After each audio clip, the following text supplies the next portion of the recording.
C'est le lieu idéal pour la mutualisation de l'ensemble des modes de transport et offrir aux clients une palette complète, je dirais, de possibilités.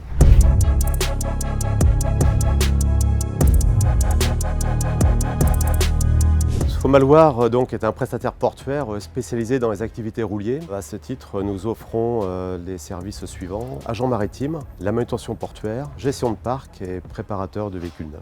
On a une diversité de marchandises, véhicules neufs ou véhicules occasion, remorques, également tous les éléments Airbus, donc là il y a toute une partie industrielle avec General Electric ou Airbus, et également donc ce qu'on appelle les colis lourds, et là ça peut être des colis de diverses tailles. Et le fait d'être là depuis longtemps est évidemment un atout, mais pas que, c'est-à-dire qu'effectivement on est référencé Airbus pour la manutention portuaire, ce qui est comme assez rare en France. Et ensuite on a tout un traitement de la marchandise qui effectivement est le fruit de l'expérience. Il faut imaginer le port comme un lieu de rencontre entre les différents modes de transport. Un accès maritime avec les navires, on a le fluvial, on a le ferroviaire, on a le terrestre, on a à côté aussi un aéroport. On a besoin effectivement d'une complémentarité de tous les modes. Il y a forcément un intérêt économique à mélanger aujourd'hui les différents modes de transport, et ça peut revêtir également donc une dimension environnementale qui est de plus en plus présente dans le choix des transports que font les clients. Aujourd'hui, on a un outil qui est à la fois moderne et qui a su évoluer aussi avec les technologies modernes. La liaison maritime entre Vigo et Saint-Nazaire existe effectivement depuis très longtemps. On a démarré début de l'année donc un flux sur la Turquie, et là on initie un nouveau flux, un port en provenance